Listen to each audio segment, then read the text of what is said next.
신앙생활을 하면서 깨닫게 되는 것 중에 하나는 하나님을 열심히 믿고 온전히 신뢰한다고 할지라도 나의 계획과 예상대로 되지 않는다라는 사실입니다.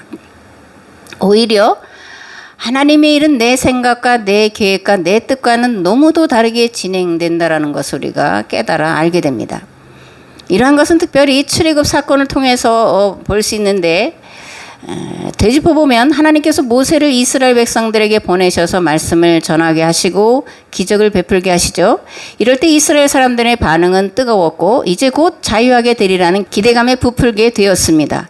그런데 어떻게 됐습니까? 일의 진행은 자신들이 생각하던 것과는 정반대로 흘러가서 고생과 수고만 더하게 되었고, 그래서 해방에 대한 기대와 희망은 반대로 실망과 좌절로 바뀌고 모세와 아론을 향해 원망과 불평을 늘어놓게 되었습니다. 너희가 우리를 바로의 눈과 그의 신하의 눈에 미운 것이 되게 하고 그들의 손에 칼을 주어 우리를 죽이게 하는도다. 여호와는 너희를 살피시고 판단하시기를 원하노라. 라는 백성들의 원망 소리를 듣게 되고, 이에 모세는 하나님께 이렇게 나아가서 아뢰고 있습니다. 주여, 어찌하여 이 백성이 학대를 당하게 하셨나이까? 어찌하여 나를 보내셨나이까? 내가 바로에게 들어가서 주의 이름으로 말한 후로부터 그가 이 백성을 더 학대하며 주께서도 주의 백성을 구원하지 아니하시나이다. 어찌하여 이렇게 우리가 바라는 바와 같이 하지 아니하시고 원하지 않는 바대로 행하십니까? 이렇게 묻고 있습니다. 하나님은 이런 모세에게 이렇게 말씀을 하십니다. 이제 내가 바로에게 하는 일을 네가 보리라. 강한 손으로 말미암아 바로가 그들을 보내리라.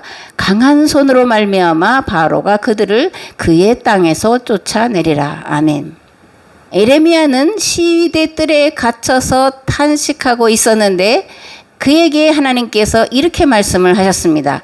이를 행하시는 여호와, 그것을 만들며 성취하시는 여호와, 그의 이름을 여호와라 하는 이가 이와 같이 이르시도다. 너는 내게 부르짖으라. 내가 내게 응답하겠고 네가 알지 못하는 크고 은밀한 일을 내게 보이리라. 아멘.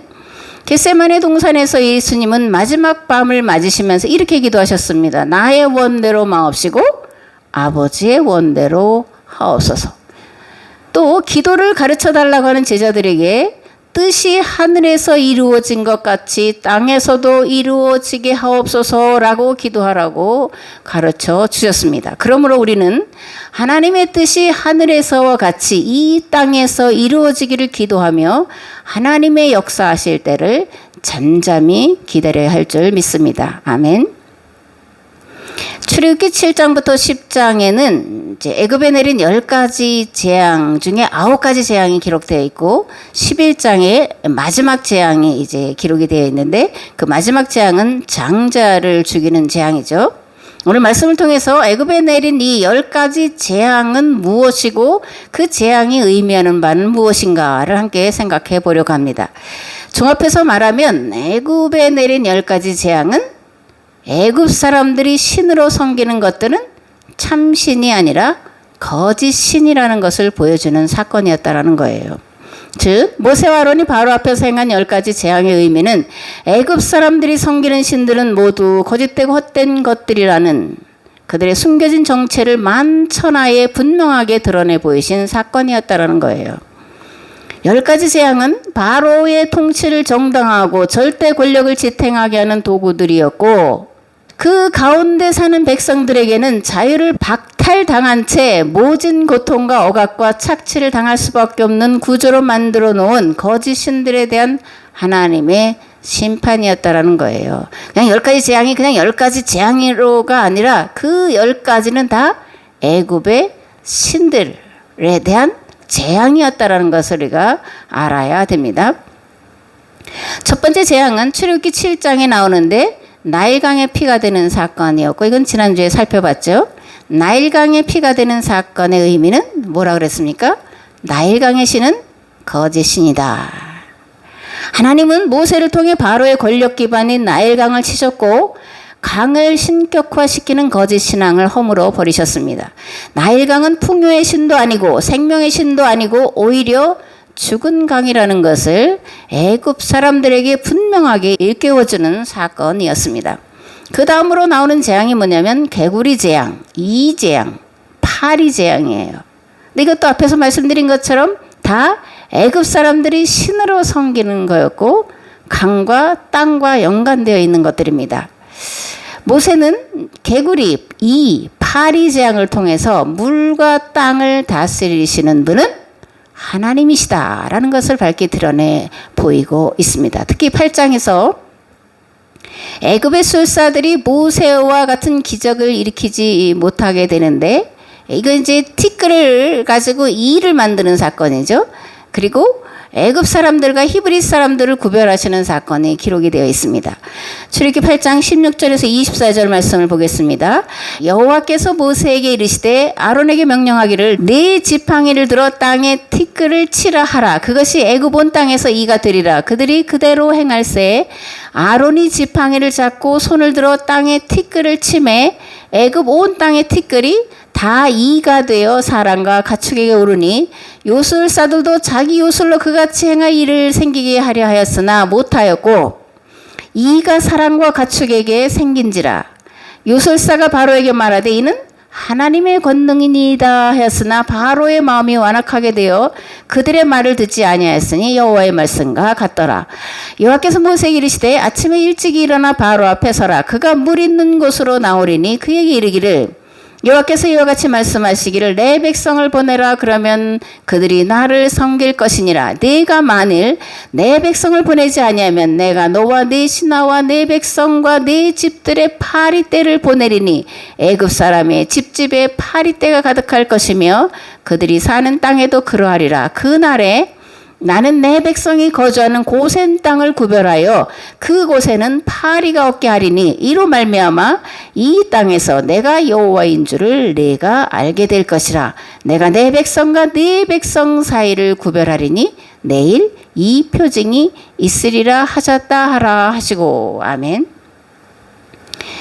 파리 대왕 들어보셨나요? 바알세불, 바알세붑. 이게 이제 파리들의 주인, 파리 대왕. 또 우리말로 하면 뭘까요? 똥신이에요, 똥신. 이런 바알세불을 마태복음에서는 마귀의 우두머리, 그 사탄을 이르는 말로 사용하고 있습니다. 고대 사람들도 파리가 질병을 가져다 주는 것으로 알고 두려워서 신으로 섬겼다라는 얘기예요. 좀 그렇죠? 근데 하나님 이런 파리 대왕을 심판하시고 있는 것을 볼 수가 있습니다. 첫 번째부터 네 번째까지 재앙은 땅과 강들에 대한 심판이다 그렇게 말씀을 드렸죠. 근데 다섯째부터의 재앙은 그 양상이 확연히 달라지는데 이제 사람의 생명에, 짐승뿐만이 아니라 사람의 생명에 대한 직접적인 심판으로 나아가고 있는 것을 보게 됩니다. 가축의 생명을 위협하는 돌림병에서 시작해서 사람의 생명과 직결되는 것으로 나아가는데 악성 종기뿐만이 아니라 이제 농산물의 수확에 막대한 손해를 끼치는 우박과 메뚜기 재앙으로 진행되고 있음을 보게 됩니다. 출애굽기 9장에는 가축들에게 내린 돌림병, 악성 종기, 우박 재앙이 나오는데 여기서 이제 가축들을 대표하는 하토르와 아피스라는 이제 신이 나오는데 다산과 풍요를 상징하는 암소의 모습을 하고 있습니다. 만년필 중에 이제 여러분들은 아실지 아닐지 모르는데 아피스라고 하는 만년필이 있어요. 이거는 이제 중요한 계약, 큰 계약을 체결하고 나서 양측에서 이제 계약에 사인을 할 때에 많이 사용하던 것이 이제 아피스 만년필이에요. 그리고 미국 뉴욕 월가에 가면 거대한 황소 동상이 있어요. 이게 금능의 상징인데, 그러니까 금능의 상징, 또 거대한 계약서를 작성하는 데 쓰는 아피스 만년필은 다 풍요와 다산의 신을 상징하는 이름을 갖고 있다라는 거예요. 여섯 번째, 악성 종기는 사람의 생명에 직접적으로 위협을 가하는 것인데 이것 또한 애굽 사람들이 의학의 신으로 섬기는 이모텝이라고 하는 신에 대한 심판이었다라는 거예요. 또 출애굽기 10장에는 이제 두 가지 재앙이 나오는데 메뚜기와 흑암의 재앙이죠. 애국과 아라비아 사막 등 지중해성 기후, 즉 덥고 습한 기후로 인해서 많은 메뚜기 떼가 발생하게 되고, 이것이 이제 동풍, 뜨거운 바람을 타고 옮겨 다니면서 수확기에 접어든 많은 농작물에 피해를 입힙니다.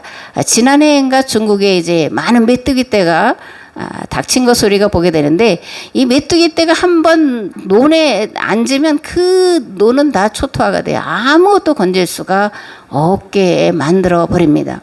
이런 메뚜기의 재앙을 통해서 하나님은 이제 심판하고 있는 것을 볼 수가 있죠. 9번째 재앙은 흑암의 재앙인데, 이제 태양이 어두워지는 겁니다. 3일 동안 태양이 어두워졌다, 이렇게 기록이 되어 있습니다. 왜 하나님은 태양을 어둡게 하셨을까? 왜 그럴까요? 태양신은 애굽의 신들 중에 최고의 신이에요. 그래서 태양신을 어둡게 했다라고 하는 것은 애굽 사람들이 최고의 신으로 섬기는 태양은 뭐라는 거예요? 신이 아니다.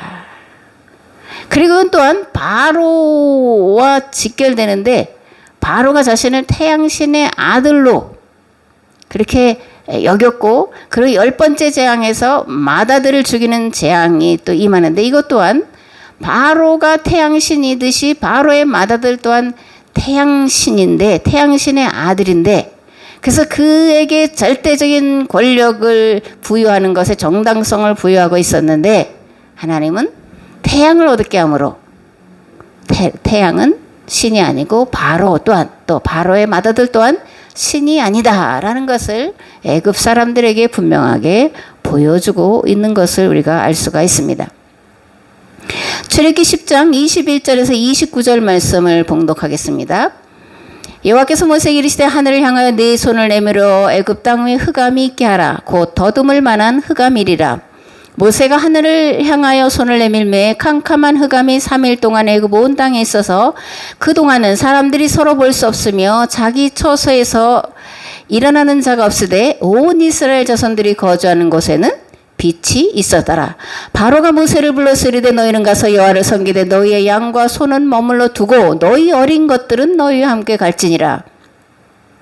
모세가 이르되 왕이라도 우리 하나님 여호와께 드릴 제사와 번제물을 우리에게 주어야 하겠고 우리의 가축도 우리와 함께 가고 한 마리도 남길 수 없으니 이는 우리가 그 중에서 가져다가 우리 하나님 여호와를 섬길 것임이며 또 우리가 거기에 이르기까지는 어떤 것으로 여호와를 섬길는지 알지 못함이니이다 하나 여호와께서 바로의 마음을 완악하게 하셨으므로 그들 보내기를 기뻐하지 아니하고 바로가 모세에게 이르되 너는 나를 떠나가고 스스로 삼가 다시 내 얼굴을 보지 말라. 내가 내 얼굴을 보는 날에는 죽으리라.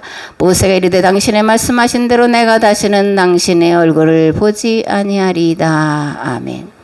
이 말씀대로 모세는 다시는 바로의 얼굴을 보지 않았고 바로 또한 모세의 얼굴을 다시 보지 못했을 뿐만이 아니라 죽음에 이른 것을 볼 수가 있습니다. 아멘.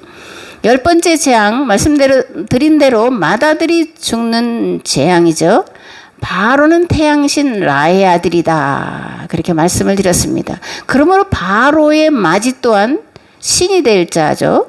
그러므로 맏아들을 죽이는 재앙은 태양신을 죽이는 재앙이었고 바로의 통치 기반을 송두리째 뒤집어 엎어놓는 그런 사건이었다라는 거예요.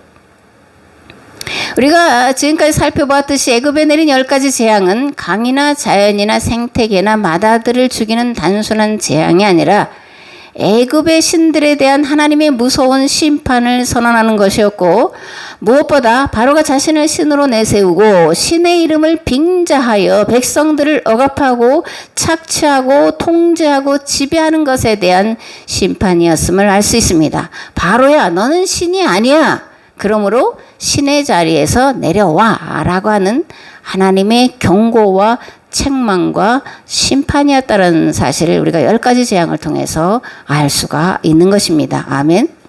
여기서 유념해 볼 것이 있는데 그것은 애굽 사람이 사는 땅과 히브리인들이 사는 땅을 구별하셨다라고 하는 말씀이에요.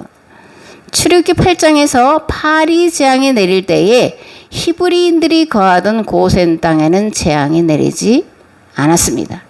네가 만일 내 백성을 보내지 아니하면 내가 너와 네 신하와 네 백성과 네 집들의 파리떼를 보내리니 애굽 사람의 집집에 파리떼가 가득할 것이며 그들이 사는 땅에도 그러하리라. 그날에 나는 내 백성이 거주하는 고센 땅을 구별하여 그곳에는 파리가 없게 하리니 이로 말미암아 이 땅에서 내가 여호와인 줄을 네가 알게 될 것이라. 아멘. 마찬가지로 가축 전염병 재앙과 우박이 내릴 때에도 하나님은 이스라엘 사람들의 짐승들과 애굽 사람들의 짐승을 구별하셨습니다. 내가 만일 보내기를 거절하고 억지로 잡아두면 여호와의 손이 들에 있는 네 가축 곧 말과 나귀와 낙타와 소와 양에게 더하리니 심한 돌림병이 있을 것이며 여호와가 이스라엘의 가축과 애굽의 가축을 구별하리니 이스라엘 자손에게 속한 것은 하나도 죽지 아니하리라 하셨다 하시고 이튿날에 여호와께서 이 일을 행하시니 애굽의 모든 가축은 죽었으나 이스라엘 자손의 가축은 하나도 죽지 아니한지라. 우박이 애굽 온 땅에서 사람과 짐승을 막론하고 밭에 있는 모든 것을 쳤으며 우박이 또 밭의 모든 채소를 치고 들의 모든 나무를 꺾었으되 이스라엘 자손들이 있는 그곳 고센 땅에는 우박이 없었더라. 아멘. 출애굽기 10장 20절에 22절에서 23절에도 이렇게 기록되어 있습니다. 모세가 하늘을 향하여 손을 내밀매 캄캄한 흑암이 3일 동안 애굽 온 땅에 있어서 그동안은 사람들이 서로 볼 수 없으며 자기 처소에서 일어나는 자가 없으되 온 이스라엘 자손들이 거주하는 곳에는 빛이 있었더라. 아멘. 파리 재앙, 가축 전염병, 우박, 흑암의 재앙이 애굽 전역에 내릴 때에 히브리인들이 거주하는 고센 땅에는 내리지 않았는데 그 이유가 뭘까요? 하나님께서 히브리 사람들은 사랑하시고 애굽 사람들은 미워하셨기 때문일까? 이거 우리가 이렇게 생각하기 참 쉽죠, 그죠? 또 10가지 재앙은 한순간에 내린 게 아니는 거예요. 우리는 이제 성경을 읽어보면 쭉 며칠 안으로 그게 다 이루어진 것 같지만 시간을 길게 두고 이루어진 사건인데 왜 하나님 이렇게 단번에 하지 아니하시고 시간을 두고 이렇게 행하셨을까? 또 9장부터는 히브리인의 하나님이라는 표현이 본격적으로 등장하는데 그 이유는 무엇일까? 이런 것을 한번 생각을 해보려고 합니다. 우리가 섬기는 하나님은 일방적으로 일하시는 분이 아니시죠. 그리고 아무런 예고나 경고 없이 또 즉흥적으로 행하시는 분도 아니에요. 하나님은 모세를 보내셔서 오랜 시간 동안 애굽 사람들에게 거짓 신들을 섬기는 데서 돌이켜 여호와 하나님께로 돌아오라고 경고하시고 경계하시고 기적을 통해 분별하도록 역사하셨습니다. 그러나 애굽 사람들 특히 바로와 그의 신하들 대부분은 돌이키려고 하지 않았습니다. 반면에 히브리인들은 물론 처음에는 모세와 아론이 전하는 말씀을 통해서 도리어 바로와 그의 신하들에게 억압과 더 심한 강압적인 통치를 받음으로 불평하고 원망했지만 계속해서 모세를 통해 전해지는 하나님의 말씀을 듣고 하나님에 대한 믿음을 이제 더욱더 견고히 가져가고 있음을 보게 됩니다. 또한 10가지 재앙은 애굽 사람들뿐 아니라 하비루들에게도 애굽의 거짓 신을 택할 것이냐 아니면 참신이신 여호와 하나님을 택할 것이냐를 선택할 수 있는 기회를 주신 사건인 것을 알 수가 있습니다. 애굽 사람들에게 내린 10가지 재앙은 그들이 섬기는 신들에 대한 심판이었고 이러한 것들을 보고 깨달아 참신을 믿어야 한다는 교육이었고 바른 선택을 할 기회였고 선택할 수 있는 충분한 시간을 주셨다라는 거예요. 우리도 마찬가지입니다. 하나님께서는 오늘 우리 각 사람에게 죄를 회개할 기회, 잘못된 길에서 돌이킬 기회, 올바른 선택을 할 기회를 주고 계시다라는 사실을 분명히 깨달아 알아야 할 줄 믿습니다. 아멘. 하나님은 애굽에만 재앙을 내리시는 분이 아니죠. 믿지 않는 자에게만 재앙을 내리시고 믿는 자에게는 형통과 평안의 복만 내리시는 분이 아니라는 거예요. 만일 믿는 자가 범죄하면 하나님의 심판은 더욱더 준엄하다라는 것을 우리가 반드시 알아야 됩니다. 왜냐하면 믿는 자에게 주어진 책임이 너무나 크기 때문이에요. 제가 거듭거듭 말씀드리지만 이런 말씀을 우리가 먼저 들었다라는 것은 감당할 수 없는 무거운 책임이 우리에게 주어졌다라는 것이에요. 이 사명을 감당하면 우리에게 복이고 이 사명을 감당하지 못하면 우리에게는 심판이 있다라는 것을 정말 뼈에 새겨야 될 줄을 믿습니다. 아멘. 우리는 큰 착각 속에 빠져 살고 있어요. 마치 유대인들이 선민사상에 빠져 살고 있듯이 성도 또한 구원받았다고 하는 특권과 특별의식에 빠져 살고 있습니다. 나는 구원받았으니까 라는 의식에 빠져서 세상을 구원해야 한다는 것에 대한 아무런 책임의식 없이 살고 있음을 보게 됩니다. 부정과 불의에 입 다물고 불평등과 불합리한 일에 입 다물고 있습니다. 더 나아가 세상의 부정과 불의와 불평등에 타협하고 그 가운데서 어떻게 하면 더 많은 것을 누릴까를 생각하고 있다라는 거예요. 우리가 믿는 하나님은 공의와 정의의 하나님이십니다. 법대로 통치하시고 법대로 심판하시는 분이라는 거예요.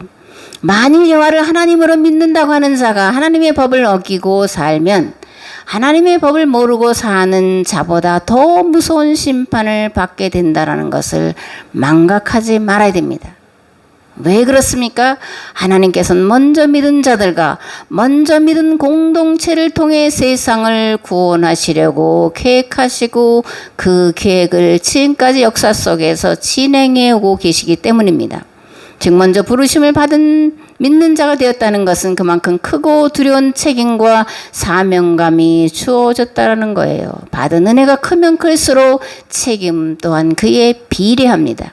특별한 은혜를 받았고 특별한 사랑을 받고 있고 특별한 능력을 받았다고 생각하는 분이 있다면 그는 더욱더 두렵고 떨리는 마음으로 그 두렵고 떨리는 책임을 감당하기 위해서 하나님 앞에 엎드려야 될 줄을 믿습니다. 아멘. 이스라엘은 먼저 하나님께 부름받은 민족이었잖아요. 그죠? 하나님 이들을 통해서 세상을 구원하시려고 많은 시간과 노력을 기울이셨습니다. 애굽에 430년 노예살이를 할 때에 모세를 준비시키셨고 그래서 그 모세를 통해 애굽에서 나오게 하셨고 광야 40년 동안 교육과 훈련을 시키셨습니다. 그리고 아브라함과 이삭과 야곱에게 약속하신 가나안 땅에 들어가도록 여호수아를 준비시켜 놓으셨습니다. 여호수아도 40년을 광야에서 준비된 사람이에요. 가나안 땅에 들어가서는 300년 동안 사사들을 보내셔서 거룩한 전쟁을 수행하게 하심으로 하나님께서 이스라엘 공동체와 함께 하신다는 것을 분명하게 보여주셨습니다. 그런데 다윗과 솔로몬으로 이어지는 왕정기를 거치면서 이스라엘은 세상 구원에 대한 책임을 까마득히 잊어버리고 말았습니다. 여호와 하나님이 하비루의 하나님이신 것을 잊어버리고 부자와 가진 자들만의 하나님으로 축소시키고 왜곡시켜 버렸습니다.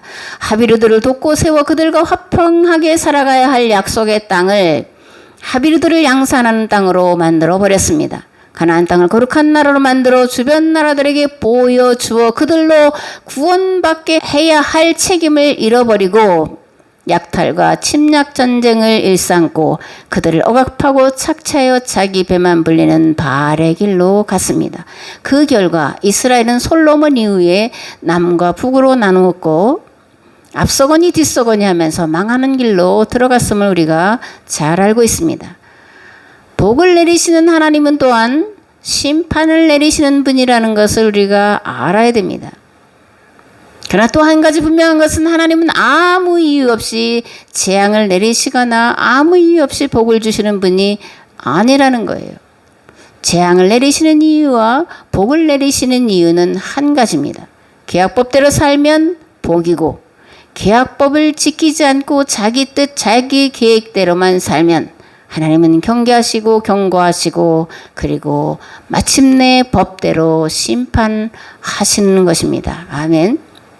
누가복음 12장에는 이렇게 기록되어 있습니다. 주인의 뜻을 알고도 준비하지 아니하고 그 뜻대로 행하지 아니한 종은 많이 맞을 것이요 알지 못하고 맞을 일을 행한 종은 적게 맞으리라. 무릇 많이 받은 자에게는 많이 요구할 것이요 많이 맡은 자에게는 많이 달라 할 것이니라.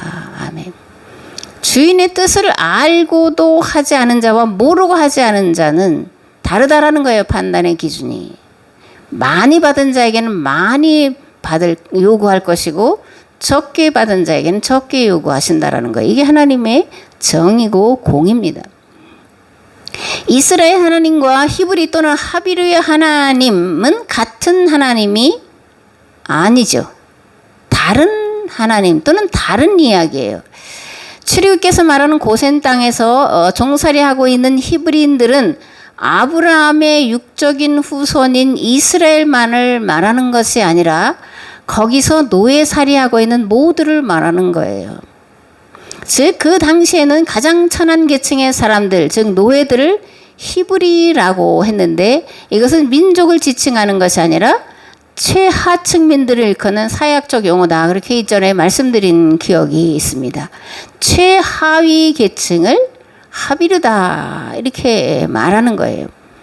마찬가지로 구약에서 애굽 사람들이라고 말할 때 오늘 우리가 이제 이집트 사람들에 대한 말이냐? 그러면 이집트 사람들은 하나님이 미워하시고 심판하시고 그렇게 하신다는 얘기냐라고 잘못 오해할 수 있지만 이 애굽 사람이라고 하는 그 애굽 사람은 지배하는 자들, 착취하고 억압하여 자기 배만 부르고자 하는 지배층들을 일컫는 대명사라는 거예요. 이스라엘도 마찬가지고 교회도 마찬가지예요. 하나님께서 세상을 구원할 공동체의 이름을 이스라엘 또는 교회라고 부르고 있다는 것을 우리가 알아야 됩니다.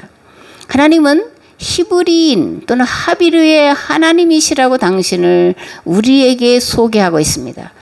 또 애굽의 바로에게 소개하고 있습니다. 내 백성을 보내라고 하실 때에 여기서 내 백성, 곧 하나님의 백성은 가난한 자, 곧 고아와 과부와 나그네, 그리고 애굽에서 종살이하는 노예들인 것을 알 수가 있습니다. 그러면 왜 하나님은 히브리인의 하나님이실까? 또는 하비르의 하나님이실까? 우리가 이제 육신의 부모도 보면 물론 잘난 자식에 대해서는 뭐 이렇게 자랑도 하고 뭐 더 좋아하는 것 같지만 사실 속마음으로는 못난 자식에 대해서 더 많이 측은하는 감정을 가져요. 더 불쌍히 여기는 마음을 가집니다. 그래서 뭐 잘되고 뭐 또는 돈 많이 벌고 하는 자식들이 가끔씩 와서 용돈을 이렇게 주면 어떻게 할까? 옛날 같으면 이제 속바지에 주머니가 크게 있어서 거기다 이렇게 꽁쳐 놓습니다. 그리고 나서 어떻게 돼요? 가난한 자식, 측은히 여기는 자식에게 몰래 이렇게 가가지고 쓱 이렇게 찔러 줍니다. 육신의 부모도 그런데 하물며 하나님께서 어떠시겠냐고요. 노예살이 하는 자들, 가난한 자들, 고아와 과부와 나그네들을 불쌍히 여기시고 측은히 여기셔서 그들을 돌봐 주시고 그들을 책임져 주시고 그들의 삶을 복되도록 인도해 주시는 하나님이신 줄을 믿습니다. 아멘. 마태복음 25장에는 천국에 들어갈 자와 들어가지 못할 자를 구분하는 판단 기준이 있습니다. 그 기준은 그렇게 뭐 크고 놀랍고 대단한 게 아니에요. 또 왼편에 있는 자들에게 이르시되 저주를 받은 자들아 나를 떠나 마귀와 그 사자들을 위하여 예비된 영원한 불에 들어가라.